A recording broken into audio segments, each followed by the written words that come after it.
On peut tester ça de plusieurs manières.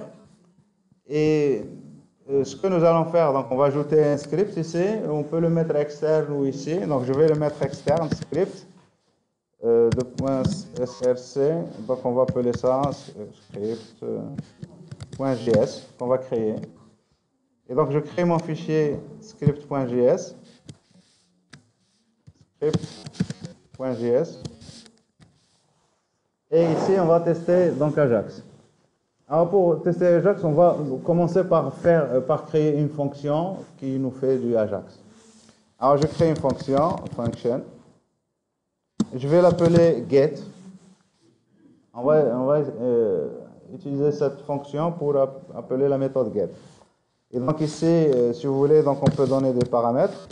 Par exemple, l'URL à laquelle je veux accéder. On peut donner des données, les données par exemple auxquelles on veut accéder. D'accord? Et voilà. Donc alors ici, on va créer donc notre objet XML HTTP request, XHR, égale, on a dit new XML HTTP request. Et après donc avoir créé cet objet, eh bien on a dit qu'on va utiliser la méthode open pour ouvrir la connexion. Et donc ici, xhr.open. Et on va lui dire ici la méthode. Et puis la deuxième des choses, on va lui demander une URI. Et donc ici, je vais lui donner, contact.json par exemple. On cherche un fichier qui s'appelle contact.json. Et ici, le chemin, il est relatif. Donc c'est /, c'est-à-dire que ça doit se trouver juste à côté de index.html. Et il n'est pas là pour le moment. Et puis par défaut, c'est true dans le troisième paramètre, donc je ne le mets pas. Alors la troisième des choses qu'on fait, donc ici, on doit préparer qu'est-ce qu'on va faire quand la réponse arrive. On ne va pas envoyer, on va d'abord préparer. Et donc xhr.onReadyStateChange. Et donc ici, on va lui associer une fonction. Et donc cette fonction, il s'agit d'un événement. Donc ici, vous pouvez, si vous voulez, passer EVT. Il s'agit d'un événement. Hein. Mais ce n'est pas ça qui est important. Ce qui est important, c'est de savoir les étapes par lesquelles passe la requête. Et donc là, on peut faire ici juste un console.log. Et donc on va loguer xhr.readyState. Alors, ça, c'est un attribut fondamental. C'est ça qui va me dire quelles sont les étapes par lesquelles passe ma requête. Alors, ça, s'il vous plaît, ça, on peut le mettre ici, juste après ça. Alors, ici, donc, on peut ici afficher 1. Alors, j'affiche ici 1, et là, j'affiche ici. Bon, donc j'affiche rien. Donc ça, c'est juste... Alors, je copie ça aussi. Et je le mets après open. Et donc, on met ici 2. D'accord? Et ici, à l'intérieur de ça, on va juste afficher X parce que ça va s'exécuter plusieurs fois. Hein? Juste pour qu'on se repère. Hein? Que quand on voit X, ça veut dire c'est à l'intérieur de l'événement onReadyStateChange. Et après ça, ben, il faut faire xhr.send.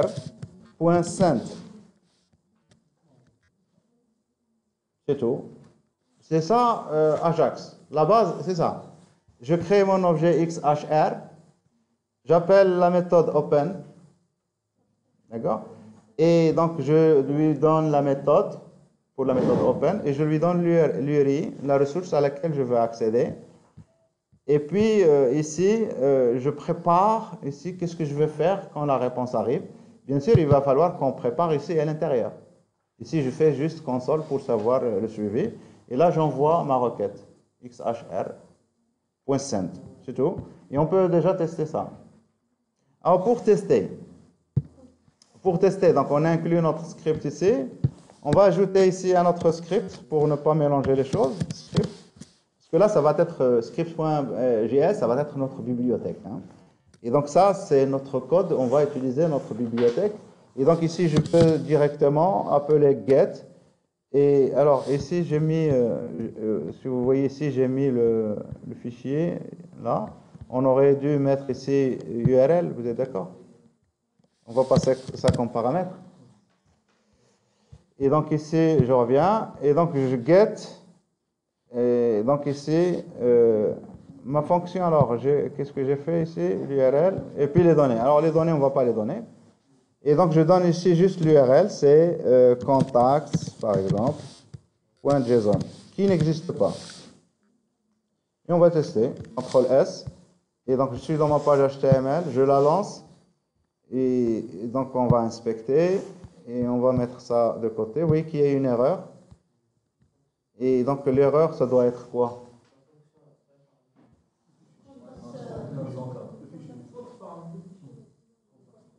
Ça va, on voit déjà le truc ici, ça se voit? J'agrandis un peu. Alors qu'est-ce qu'on a ici? Donc ici, l'erreur, c'est une erreur de chargement. C'est l'erreur 404 du réseau ici. Vous voyez ici 404 not found. Et parce que le fichier n'existe pas réellement. Et donc ici, vous voyez 1, 2. Vous vous souvenez quand j'ai mis console.log? Donc ça, c'est après new, ça, c'est après open. Et les 2 et 3 et 4 se produisent dans already change, state change. Et donc, alors, qu'est-ce qu'on va vouloir utiliser? C'est ici à la fin, quand on arrive à 4.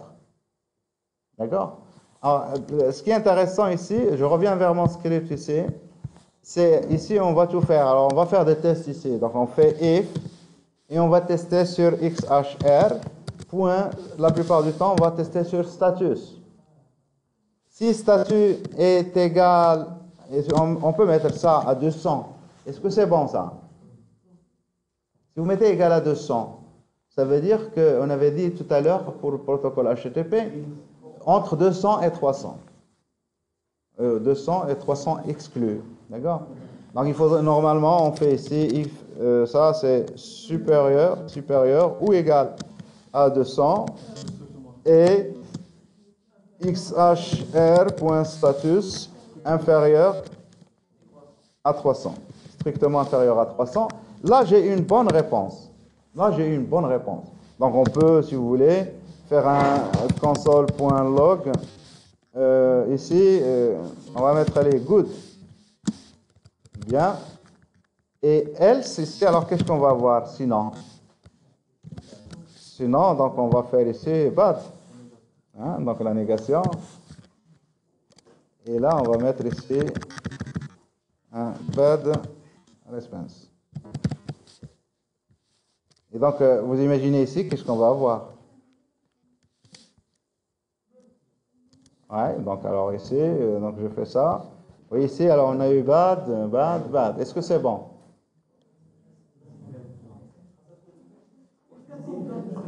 Alors pourquoi il m'a fait ici bad ici? Donc il faudrait qu'on fasse un autre test. Dans ready state, ici xhr.statut, et là une valeur. Donc si je l'affiche ici, je ne l'ai pas affiché. Si je l'affiche dans les 3 étapes ici, eh bien ici il va avoir 0, il ne sera pas défini. Il n'est défini que quand on atteint l'état 4. D'accord? Quand on a la réponse qui est arrivée. Et donc alors théoriquement, qu'est-ce qu'on fait ici? On fait encore un autre test ici à l'intérieur. Alors donc ici, on fait ou là un test, si vous voulez, à l'extérieur de ça. Donc je fais ça, et je fais le test if xhr.readyState égale à 4. Si je suis là, c'est là où je fais le test pour savoir est-ce que c'est une bonne ou mauvaise réponse. Et là, quand je teste ici, ça va me donner ça. Là, c'est bon. Bad request. On crée le fichier JSON que j'ai utilisé là. New file, c'est contacts.json. On crée un fichier, un tableau qui contient des objets. Et donc ici, name, Toto. Suffisant. Et donc ici, Momo. Et là, c'est Fifi.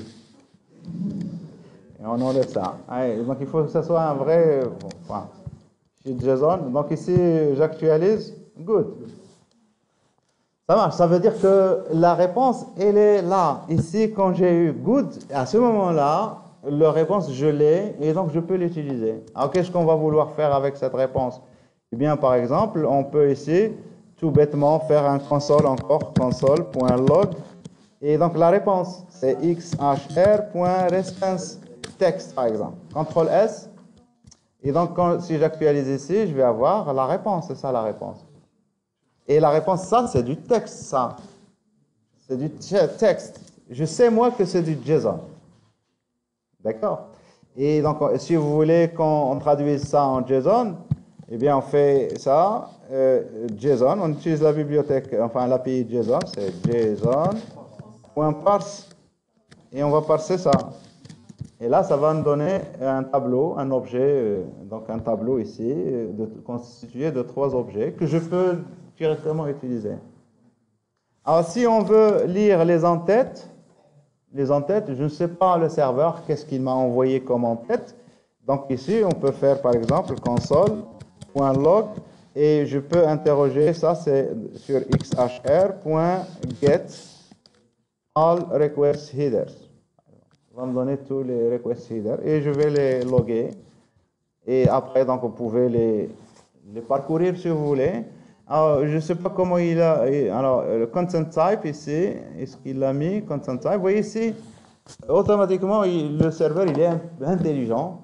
Il a vu le fichier grâce à son extension et son contenu. Il a interprété qu'il s'agit de JSON.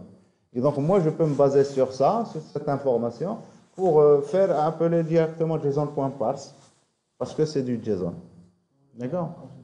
Donc, on accède à tout. Si vous voulez accéder à une en-tête particulière, eh bien, vous avez, comme ici, on vient d'utiliser get request headers, eh bien, vous pouvez lui dire ici, get response headers, je pense header ou headers, et puis il faut donner ici, donc, content, par exemple, le nom de content, type. Et là, je peux récupérer le type de contenu ici, application JSON. Et je peux faire des tests en fonction de s'il s'agit de JSON, je fais ceci. C'est ce que fait jQuery. Ça va jusque-là? Maintenant, on ne fait pas grand-chose avec ça. Alors, si on veut faire des choses avec ça, eh bien ici, au lieu de faire des console.log, comme on vient de faire ici, eh bien, il faudrait qu'on externalise ça, parce que ça, c'est une API. Et vous, quand vous allez vouloir utiliser ma fonction à moi, ici, ben, je vais vous dire, dites-moi qu'est-ce que vous voulez faire quand la réponse arrive. Et ce que vous allez faire, eh bien, vous allez me passer ici, comme paramètre, une fonction que moi, je vais exécuter à cet endroit. Et donc, la plupart du temps, cette fonction, on va l'appeler success. Et si jamais il y a un problème, on va appeler ça error. Et c'est une fonction. Alors, si ici, on passe par là, ici, ça veut dire que c'est bon. Et là, on fait success. Et donc, alors, on va appeler success, tout simplement, c'est success. Mais ce n'est pas suffisant. Donc, j'appelle la fonction success. Mais je dois lui passer les données que j'ai récupérées.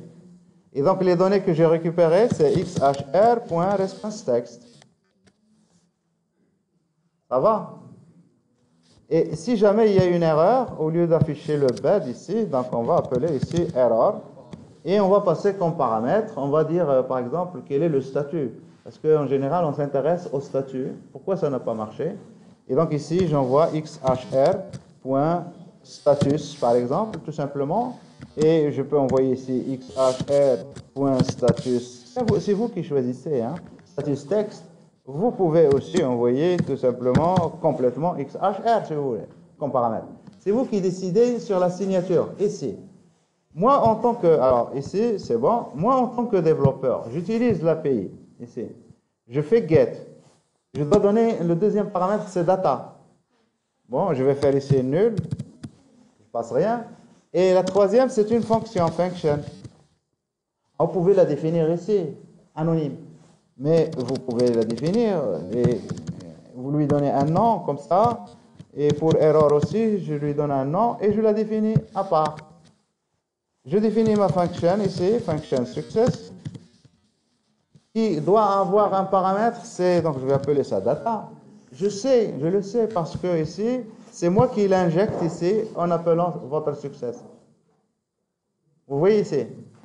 Et donc alors, ici, je récupère data, et les data, c'est les données qui sont récupérées.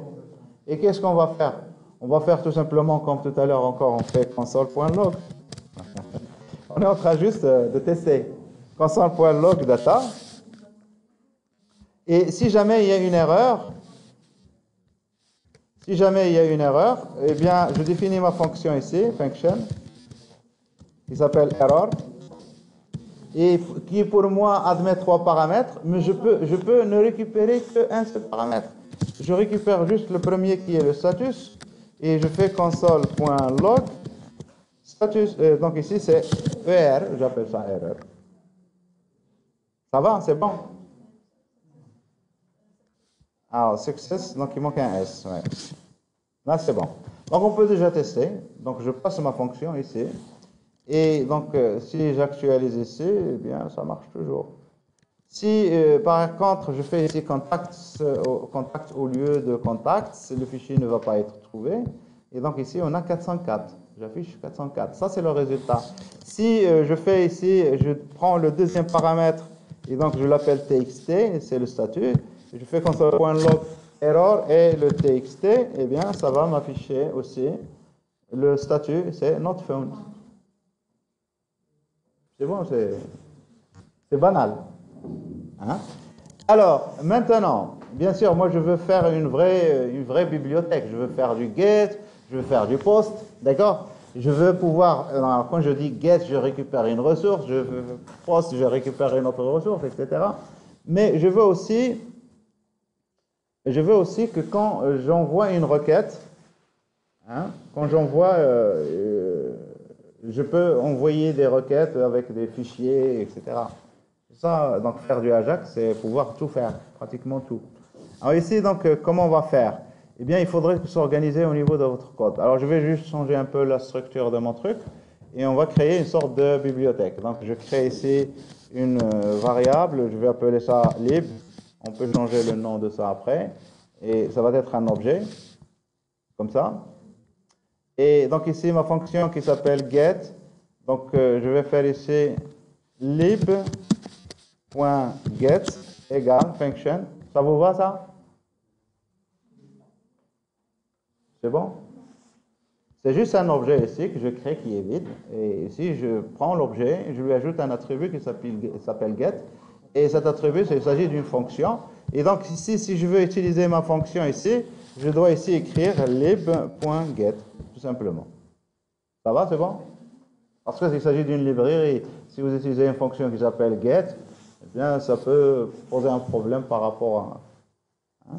Alors, donc, on peut voir comment changer même le nom de manière dynamique pour que ça n'entre pas en confusion avec les autres librairies que vous utilisez.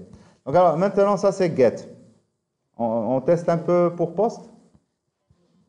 Alors, si on veut faire du post, donc ici, pour ne pas réécrire le code, on va prendre ce qu'on a fait pour get et on va le faire pour post. On va voir la différence. Alors, je n'ai pas encore traité les données, hein, data. Je vous propose de revenir de traiter les données. Hein. CTRL Z. On traite les données data. Alors, data ici, dans toutes les API, on va vous dire qu'il faut passer data sous forme d'un objet. Clé-valeur, un hash table. Et donc, les données, alors il s'agit de get, donc ces données, on va les envoyer au niveau de l'URL. Vous êtes d'accord? Alors, donc ici, ça veut dire quoi? Ça veut dire si vous me donnez URL contact.json, je dois moi ajouter point d'interrogation et prendre les clés égale valeur et clé égale valeur, etc. Donc, il faudrait qu'on construise ça à partir de... Alors, ici, donc, avant de commencer à programmer, on va mettre ici un objet data. Donc, ici, var data égale, et je crée un objet, et on va mettre ici un objet simple, A23, B de point A, alors chaîne de caractères, A, B, C, D, virgule C de point, je sais pas moi, 65. C'est ça mon objet. data. Et donc ici, je veux envoyer ici data. Et quand je fais ma requête get, il faudrait que dans l'URL, je vois cette information. Alors, comment faire pour construire cette URL? Bon. Donc, alors, on peut écrire ici, puisqu'ici on utilise get, eh bien, l'URL ici doit changer. C'est pas exactement ça. Donc, on devrait avoir quelque chose comme ça. On peut faire URL égale URL plus. Là, on va faire ici, on va créer une méthode ici, on va appeler ça get query string de data.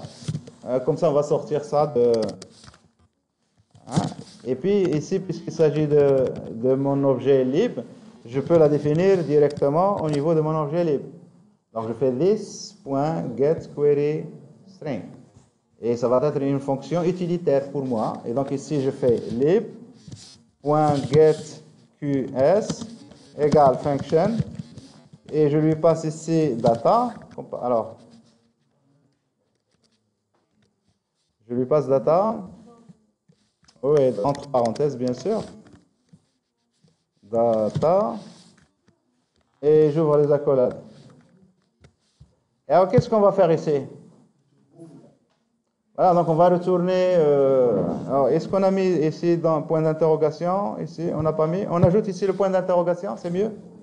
Donc, on ajoute plus, point d'interrogation, plus ça. Et donc, ça doit nous faire juste notre fonction data, getQueryString. Alors, je le fais, hein. Donc, var QS, queryString, c'est égal. Et donc, ici, je crée un tableau vide. Et je vais faire une boucle sur un objet. Alors, pour faire une boucle sur un objet, on utilise la boucle for in. For, ici, k, in, mon objet ici, data. Et qu'est-ce que je fais ici? Eh bien, QS, c'est-à-dire cette variable, point push. Et je vais pusher dedans quoi? Je vais pusher la clé, c'est K, plus, et je vais ajouter égal, plus, je fais de la concaténation, plus data de K. Ça va, ça? Est-ce que tout le monde comprend cette structure? Je fais une boucle sur un objet, clé valeur, clé valeur, clé valeur. Et quand vous faites une boucle for in, ça va, chaque tour de boucle, ça va être K, ça va être la clé. Et data, c'est la collection. Et donc, si vous voulez avoir la valeur qui correspond à la clé, c'est data de K. Et je crée une chaîne de caractères que j'ajoute dans le tableau. Alors, la chaîne de caractères, ça va être la clé plus égale la valeur. Là, le end, c'est après. Le end, ça, c'est QS. Et donc, ici, je fais return QS.join, si vous vous souvenez.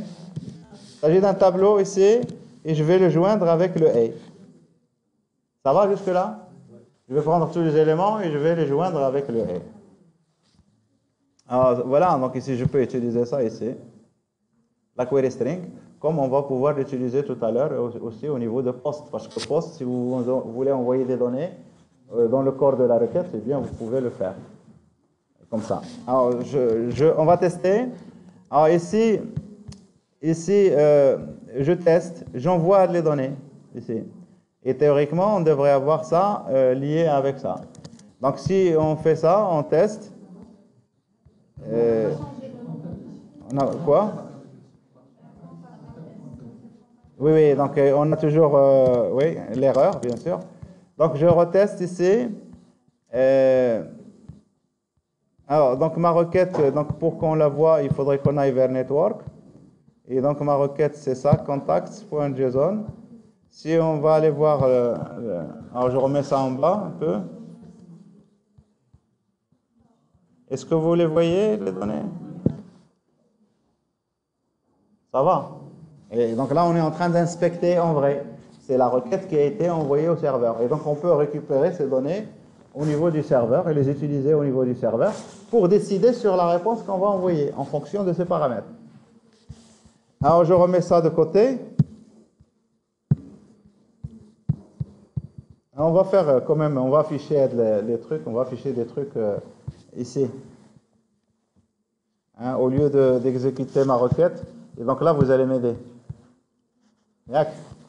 On veut afficher ici. Alors, qu'est-ce qu'on va faire? Donc, la requête, on ne va pas l'exécuter que quand on clique sur un bouton. Bon. Donc, il va falloir avoir un bouton ici. Donc, on va créer un bouton. Donc, ici, bouton. Charger. Contact. Quand on va cliquer sur le bouton charger contact, on va exécuter la requête. Et donc ici, Ajax. Alors, donc ici, on peut faire ici, on clique. On peut ajouter ça avec un add event listener. On fait juste on clique. Et on appelle la méthode, la fonction ici, charger, tout simplement. Et dans la fonction charger, on va la définir ici, function, charger. Et notre fonction chargée, c'est elle qui va exécuter la requête. Et on va prendre tout ça maintenant et on va le mettre ici, à l'intérieur de la fonction. Maintenant, qu'est-ce que fait ma fonction quand on a success? Qu'est-ce que fait ma fonction quand on a success? On veut afficher ses utilisateurs. D'accord? On veut les afficher où? On veut les afficher ici. Alors ici, le bouton, ça permet, donc ici, alors, puisqu'on a Bootstrap, on va mettre un joli bouton. Donc ici, classe, BTN success. Et alors ici, on va créer une div pour afficher les utilisateurs. Donc ici, div, on peut mettre une classe. Et donc on va mettre ici classe ou ID, hein, donc je mets classe. Classe égale, c'est contacts. Hein, pas calls, oui. Classe, contacts. Et quand on a succès, donc on va afficher ici. Donc on va sélectionner cet élément, ici, quand on a les données. Donc document, .query selector, et on va sélectionner .c'est contacts. Et là, je récupère la div. Hein? Ici? Oui, oui, oui. Donc, je fais toujours le truc là. Alors, contact. Voilà. La classe, ici, .contact. C'est bon. Donc, je récupère la div. Et pour commencer, donc ici, .inner HTML égale data. Tout simplement. Après, il s'agit de données, donc on peut les parcourir et faire ce qu'on veut avec. Donc ici, j'ai ça, j'ai mon bouton, je clique et ça m'affiche les trucs. Et ça me les affiche, donc ici, c'est du JSON. Et donc nous, puisqu'on sait que c'est du JSON, donc on peut les parcourir et faire ce qu'on veut avec. D'accord? Donc alors, je vais les parcourir quand même. Donc ici, mes données, data. Donc ici, var d égale JSON.parse de data. Et donc je récupère mon objet D. Et donc mon objet D, pour chaque objet, je crée une sortie. Hein, donc je fais var out égale, je prends un objet utilisateur, c'est D.name, c'est ça? Donc c'est ce que j'ai. Et donc ici je fais plus, alors on va être très plus HR. Alors je mets ça HR. Vous connaissez HR? Voilà, valide HR. Et donc ici, out. Alors var out. Ah, il faut faire une boucle, c'est ça? Il s'agit d'un tableau. Out égale chaîne vide. Et chaque tour de boucle, je fais ça. Donc for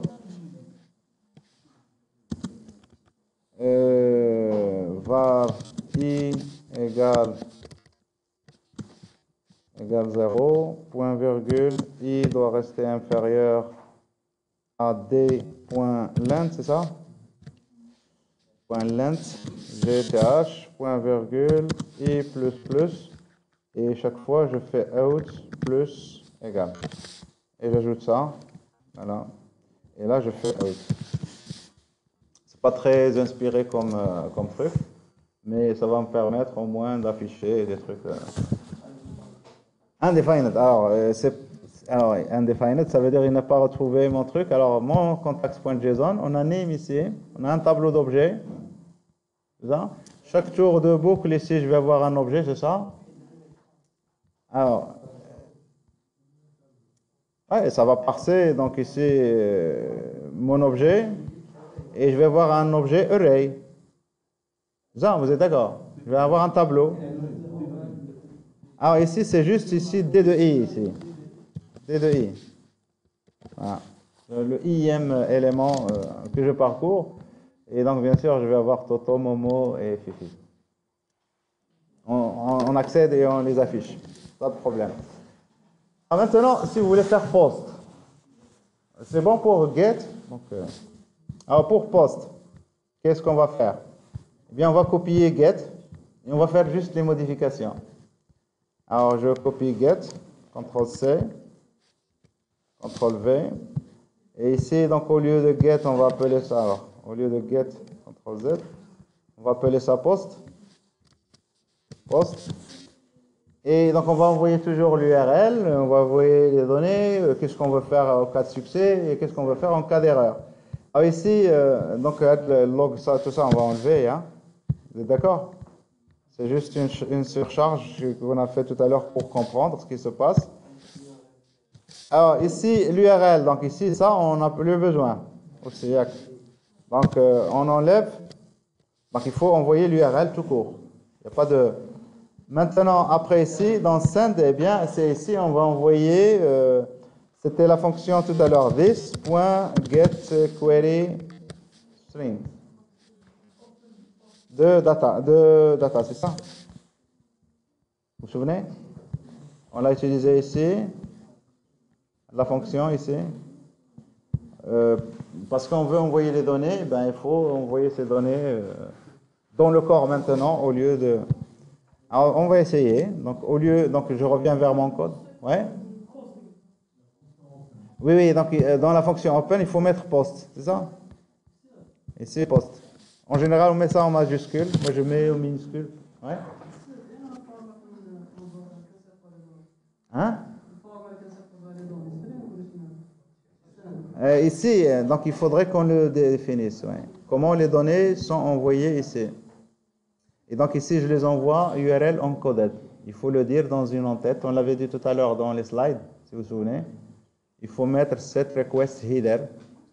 Et donc ici, constant type et dire quel est le type de contenu. C'est application/x-www-for-url encoded.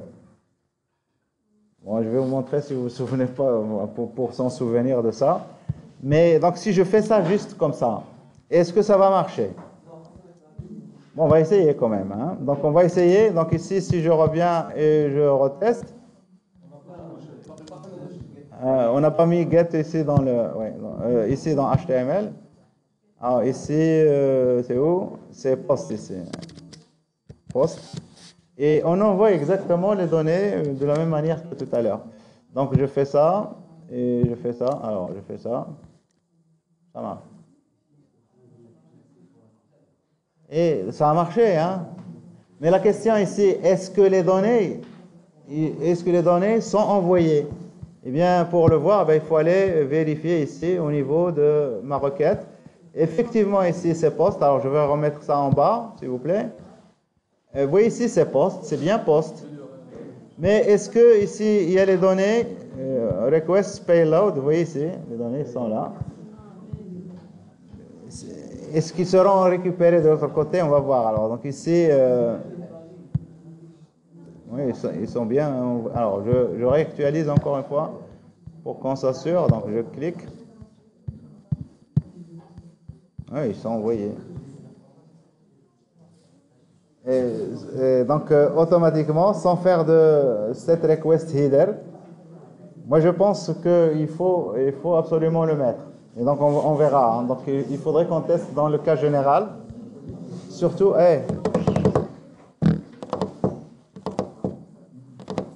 Donc ici, normalement, il faut faire ça. Hein. Donc voilà ce que je disais tout à l'heure, je le mets quand même. Dans script, pour XHR, il faut le dire quelque part ici, XHR.setRequestHeader. Et on va donner ici consent type. Attention, ici, vous pouvez ajouter tous les entêtes qui vous plaisent ici. Consent type, et là, c'est application / x-www-form-url encoded. Et normalement, ça, c'est la valeur par défaut, normalement. Voilà. Et donc ici, si je réactualise, j'envoie les données, ils seront envoyés bien sûr là aussi. Voilà, les données qui sont envoyées. Voilà.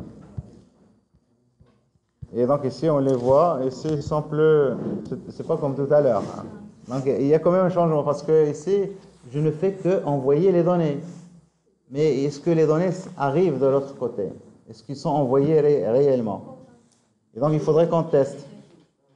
Il faudrait qu'on teste en vrai. Alors, j'ai une page, je suppose, j'ai mis une page ici, sur un serveur web ici. Je vais y accéder à cette page. Je vais vous l'afficher déjà. Alors, mon serveur, ici, c'est WAMP, c'est Apache. Et donc, Apache, www, j'ai créé un dossier que j'ai appelé Ajax. Et j'ai mis un fichier qui s'appelle ici index et que je vais ouvrir avec Sublime Text. Alors qu'est-ce qu'il fait ce fichier? Tout simplement pour que pour qu'on puisse simuler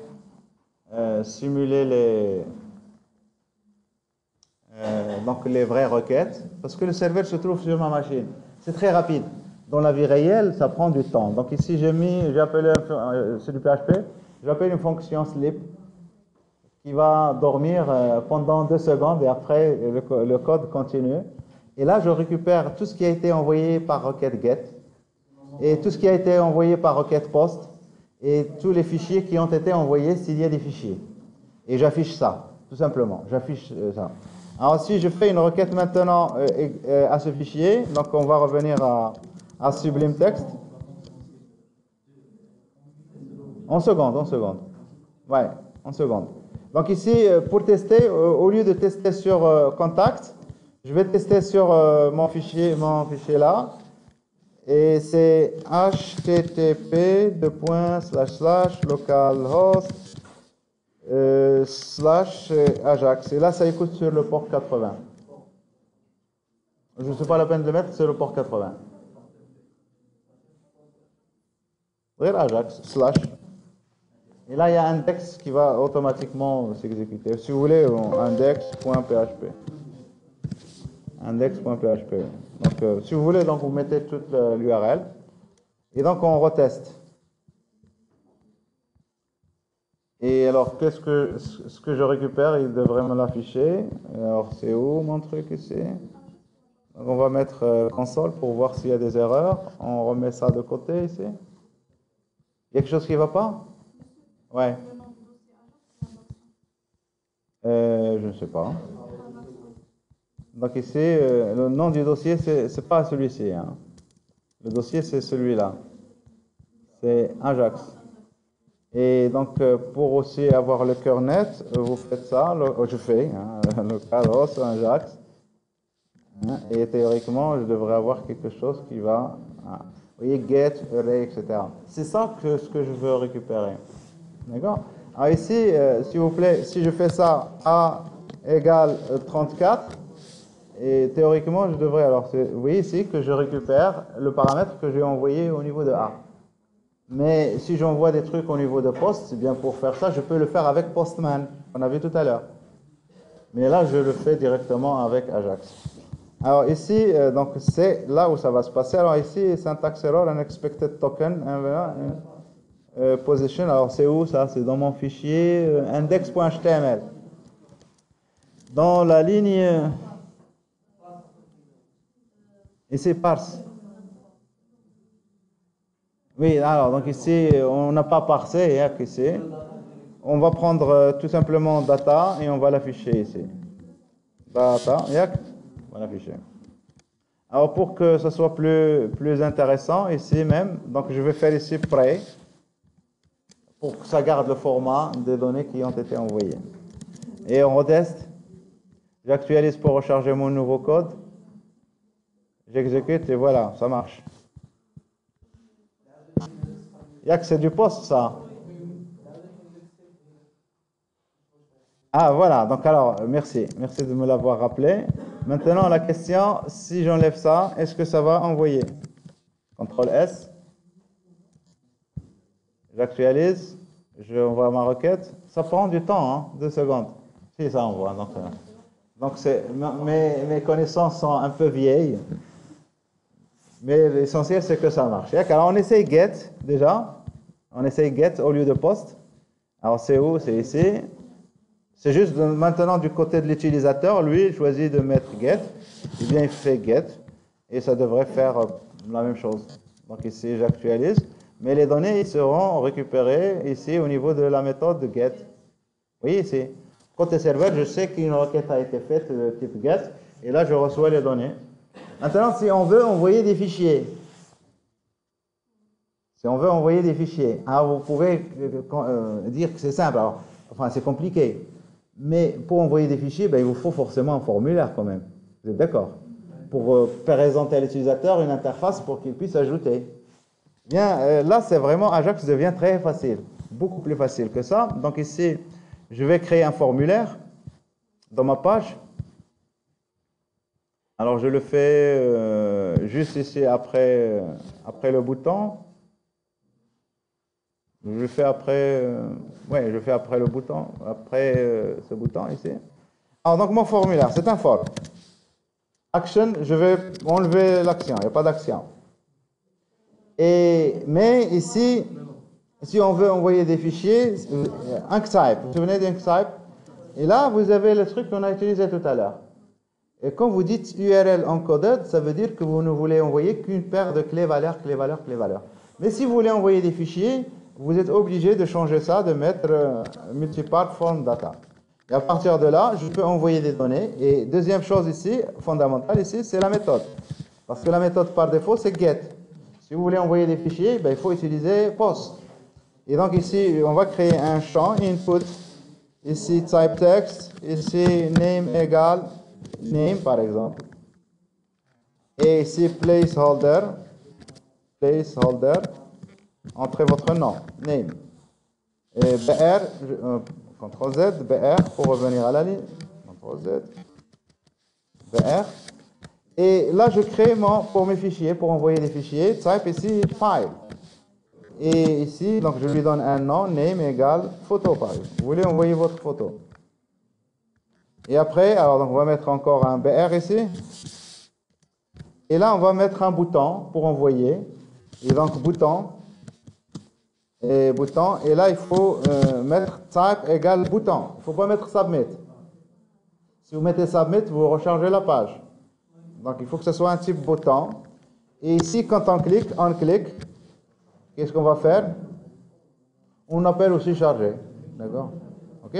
Mais on appelle encore charger. Mais alors, maintenant, s'il vous plaît, charger. Ben, il faudrait qu'on crée une fonction qui nous permette de charger. Hein? Alors ici, donc ici, je vais faire, je vais dire ici upload. Je vais appeler une fonction upload. Et s'il vous plaît, et cette fonction upload, je vais lui passer la référence à ce formulaire. La référence là de formulaire. Je suis où maintenant? Je suis dans le bouton. Et donc c'est this, le bouton. Si vous voulez accéder au formulaire, c'est point .form. Et donc là, j'envoie la référence au formulaire, à cette fonction. OK? Maintenant, au niveau JavaScript, au niveau de ma librairie, donc je dois créer quand même une fonction, une nouvelle fonction pour ça. Et donc, je copie le post que je viens de faire ici.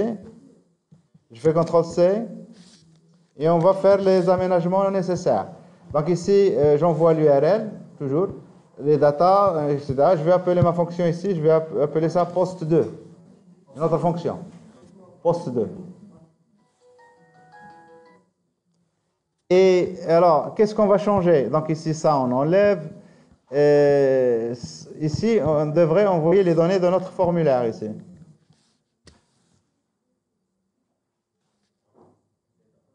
D'accord? Et puis, alors, les données, c'est data qu'on a ici. Alors, au lieu d'envoyer les données comme tout à l'heure, eh bien, je vais donner ici la référence au formulaire. Vous suivez? Je vais passer la référence du formulaire.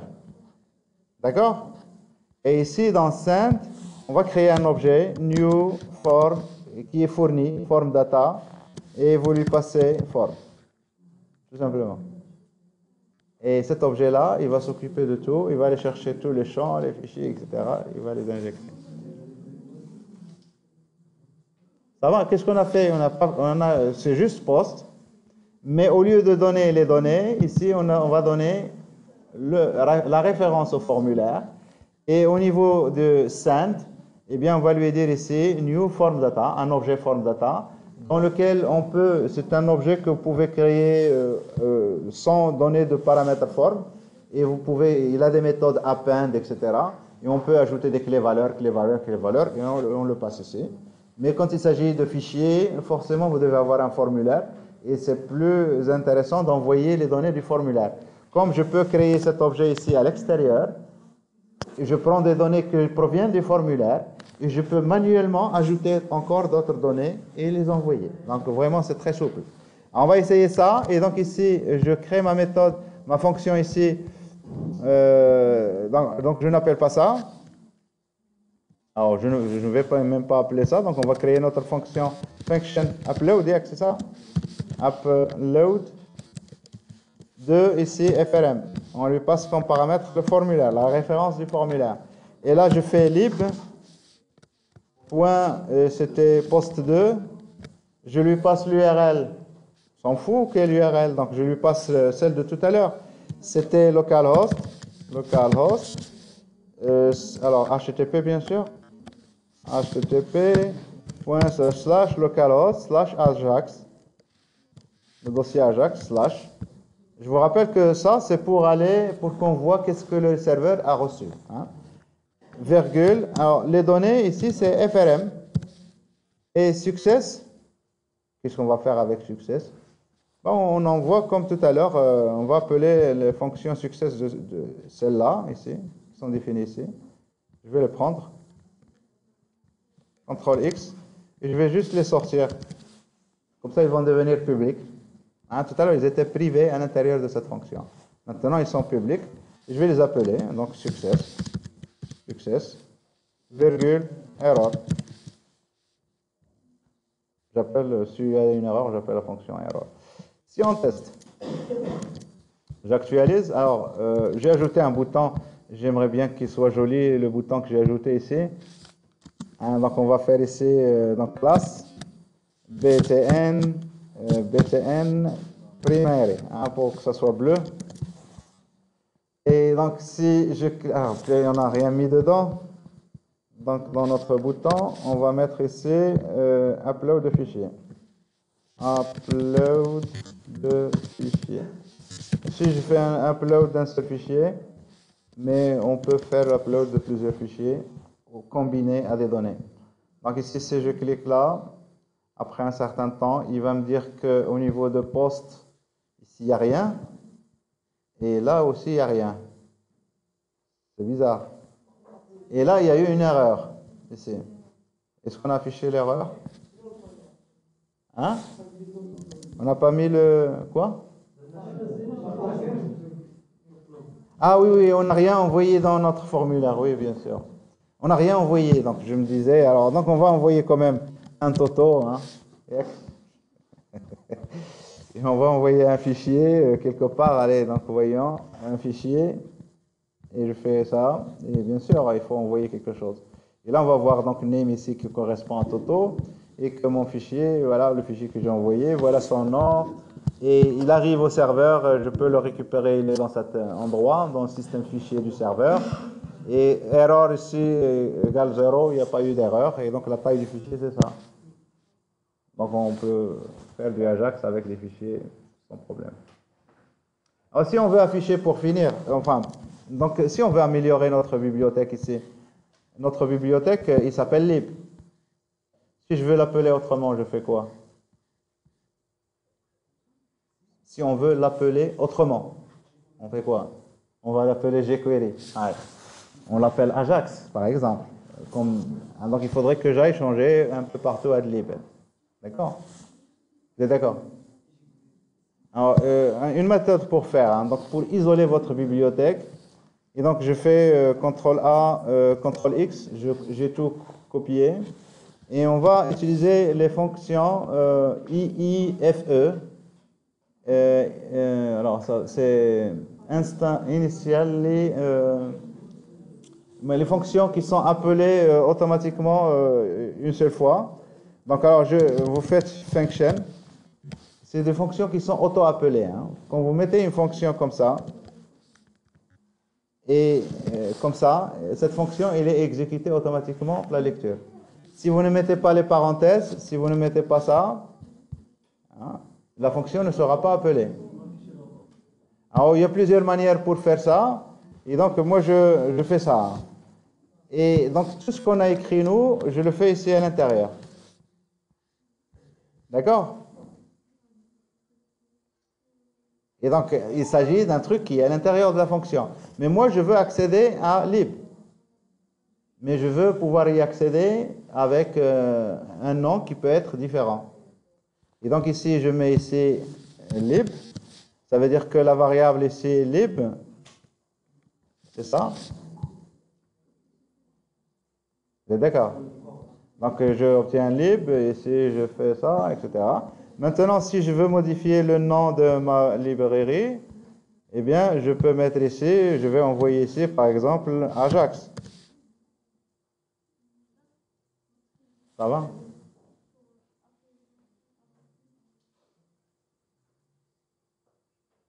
Ou alors, donc ici, excusez-moi, donc ici, c'est pas ça. Le truc ici, donc je regarde ici var, ce serait mieux. Je vais mettre ici x. Alors, si je mets x ici, ce x ici, c'est le paramètre de la fonction. D'accord? Ce que je mets ici en bas, c'est le paramètre de l'appel de la fonction. Vous êtes d'accord? C'est bon. Maintenant, lib, c'est une variable qui est intérieure, qui est reconnue. Le scope, c'est à l'intérieur de la fonction. Si maintenant je veux que cette variable lib soit exposée à l'extérieur, je fais quoi? Window, point, le nom de ma variable. C'est ça. Window, c'est un objet. Eh bien, voilà, donc c'est des choses que vous allez trouver très souvent dans les librairies. Et donc ici, de x. Alors, x, c'est quoi x? C'est le paramètre que j'ai passé. C'est ici Ajax. D'accord? Et ça, c'est égal à quoi? C'est égal à lib. Je ne sais pas si vous voyez. Vous ne voyez pas. Je m'en fous. Donc ici, je reviens.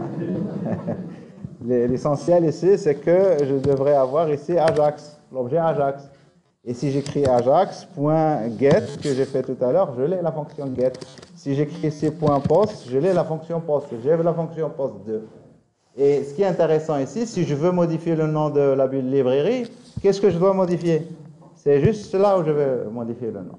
Je ne touche plus à l'intérieur. Et j'expose exactement ce que je veux exposer vers l'extérieur.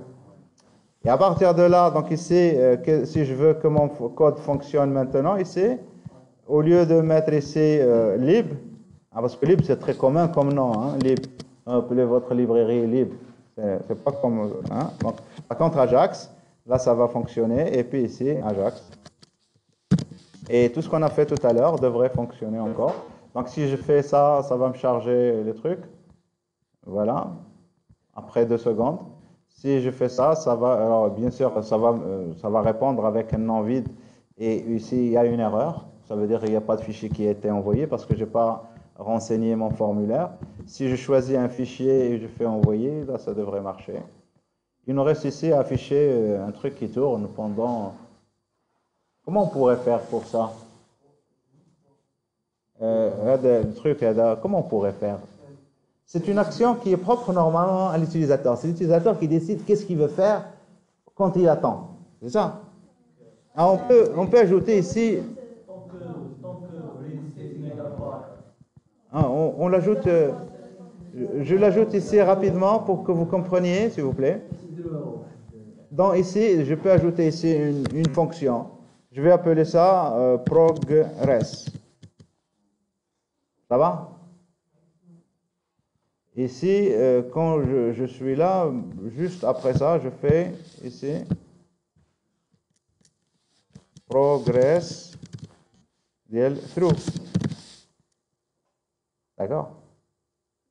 Et quand je suis là, ici à l'intérieur, quand j'obtiens la réponse, je fais ici progress false. Hein, je vous mets juste le truc ici. Et donc progress true, progress false. L'utilisateur, lui, qu'est-ce qu'il va faire ici pour ajouter son progress? Eh bien, il va ajouter une fonction quand il appelle ici. Une fonction, il va appeler ça comme il veut, progress, et il va définir sa fonction. Function, progress,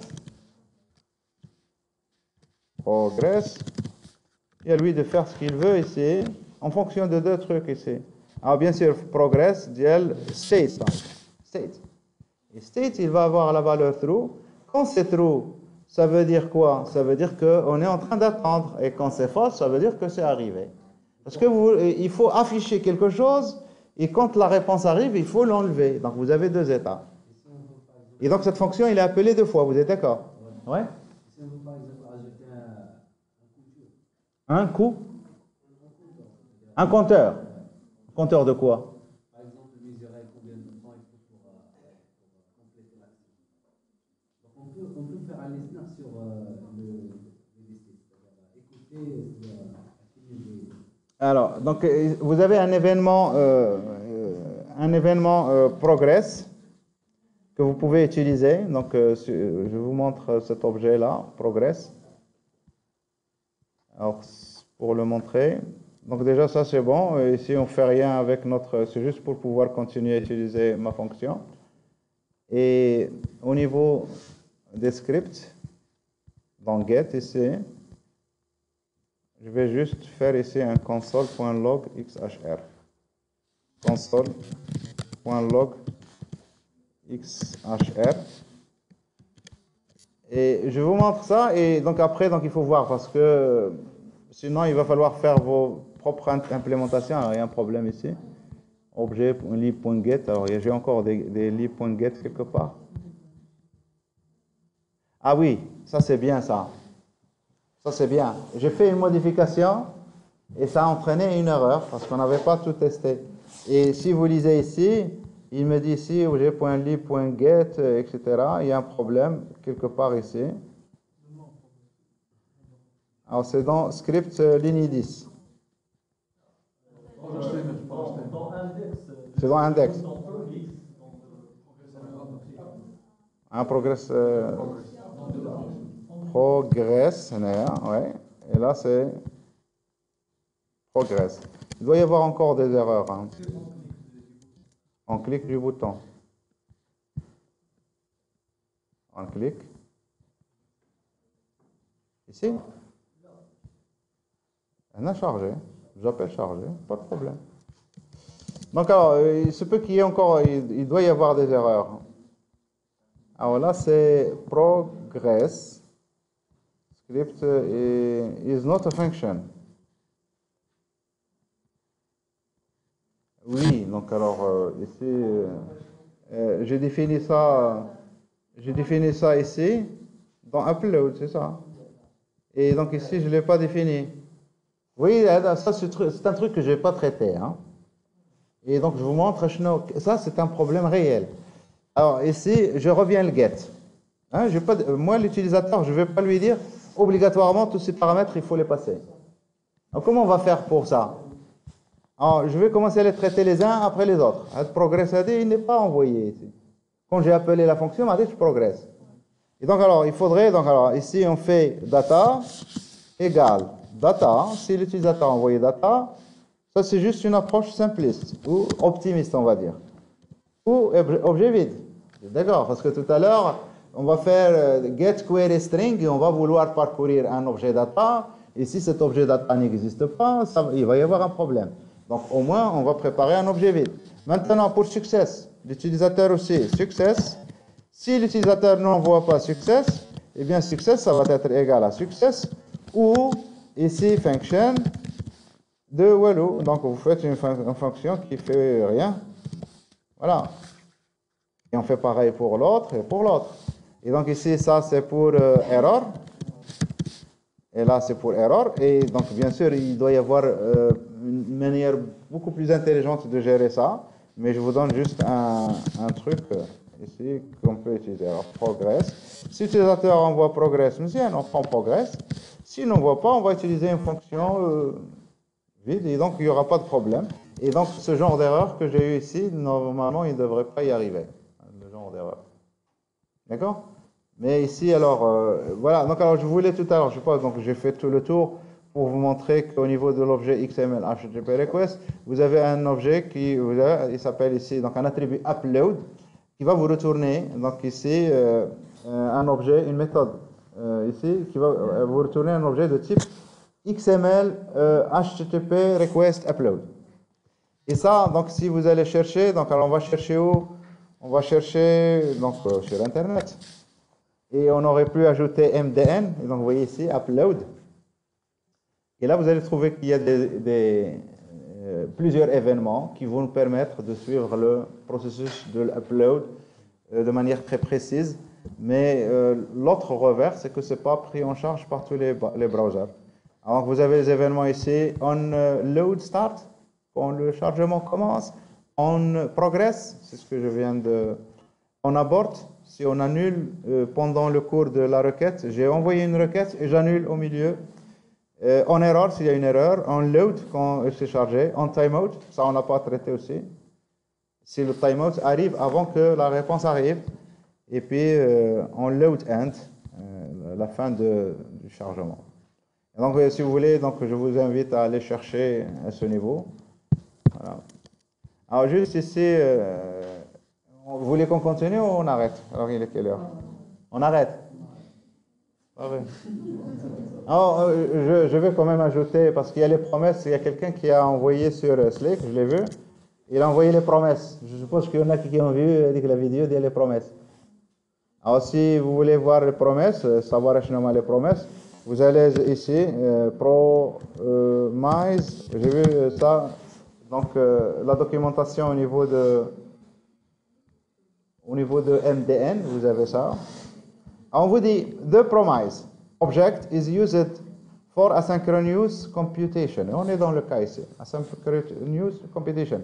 A promise represents a value which may be available now, or in the future, or never.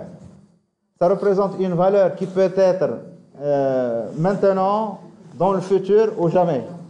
Et donc alors ici une promesse, il va avoir ici un état, soit c'est un état pending, soit c'est un état fulfilled, soit c'est un état rejected.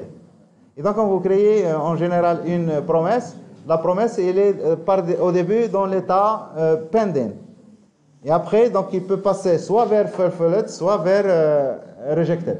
Il peut pas et quand il passe vers fulfilled ou rejected, on ne peut plus la faire passer vers l'autre état. Il ne change plus d'état. Et ça, c'est donc les promesses. Vous avez ici un diagramme d'état qui vous montre un peu les différents aspects.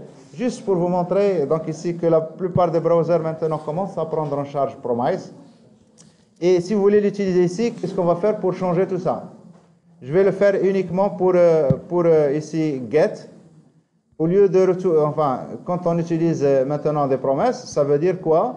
Ça veut dire qu'on va pouvoir écrire, je fais get, URL de data, et puis je fais .den, etc. Et donc on peut chaîner, et ça veut dire que votre méthode ici doit retourner, votre méthode doit retourner une promesse. Comme ça, on va pouvoir chaîner. Si vous ne retournez rien, vous ne pouvez pas chaîner sur undefined, parce que par défaut ici, il n'y a pas de mot return.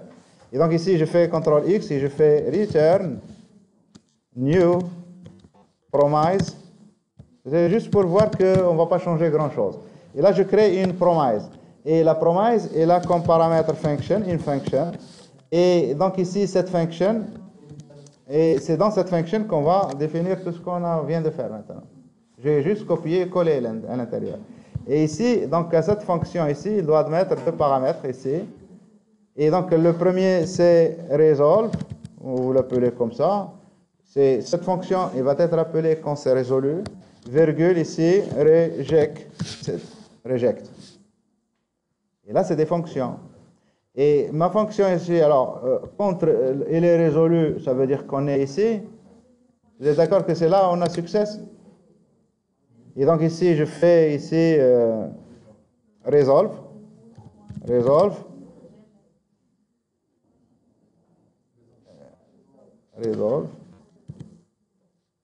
Ici, j'appelle, c'est une fonction, j'appelle resolve. Et là, je donne xhr.response text. Exactement, response text. Et ici, s'il y a un problème, si jamais il y a un problème, ici j'appelle ici reject.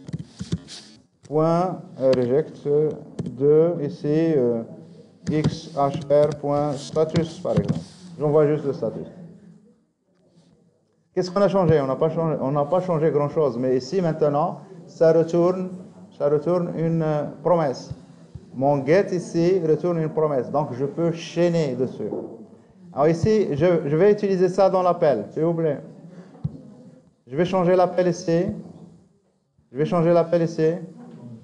Au lieu de faire ça, voilà comment ça va devenir. Vous pouvez maintenant fermer et faire ici .then et vous passez success. Alors success. Je passe la fonction success. .catch s'il y a une erreur et je passe ici error. Alors ici, quelles sont les promesses? Ça nous permet d'écrire le code comme s'il s'agit d'un code synchrone. Mais en réalité, lui, il est asynchrone. C'est ça les promesses. Et ça rend le code un peu plus... au lieu de passer donc le succès, etc. Et si vous utilisez jQuery, vous avez les deux possibilités. Soit vous utilisez comme ça, en utilisant les promesses, ou sans les promesses. Alors si je teste, on va tester d'abord. Il faut que ça marche. Ah, il manque quelque chose? Où ça, data? Ça, je lui passe success. Et success, il y a l'effet à data. C'est lui qui va... Ah oui, donc il faut que j'envoie ici data, oui, data. Oui, d'accord, ok. Alors j'exécute.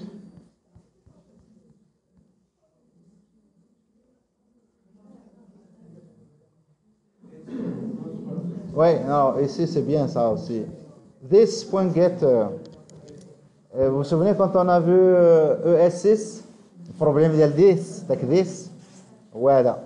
Si j'avais utilisé les fonctions arrow, il n'y aura pas ce problème. Et donc ici, j'ai utilisé this dans mon script ici.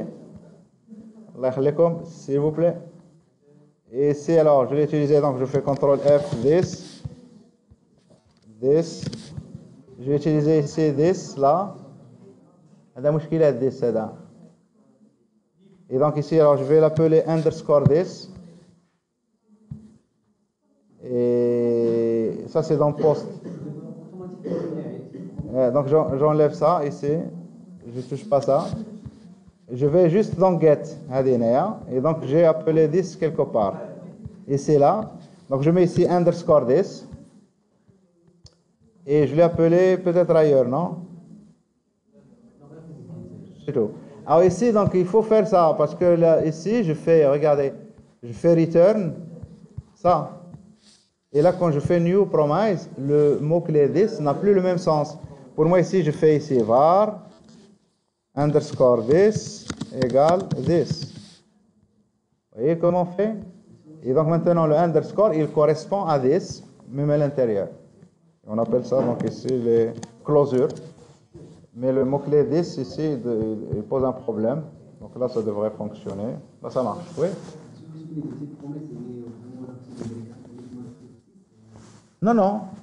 Non, il suffit que le browser supporte promise. D'accord? Et alors, si vous allez donc pour le savoir, donc on va aller chercher le support de promise au niveau des browsers. Vous allez trouver que maintenant, je pense que la plupart supportent promise. Et si vous voulez utiliser les promesses comme ça directement, moi je vous montre ça, c'est pour que vous compreniez surtout comment jQuery, par exemple, utilise ça. Et vous allez utiliser jQuery, vous allez utiliser les promesses. Vous voyez que la différence, qu'est-ce qu'on a ajouté pour prendre en charge les promesses. Donc voilà, on arrête.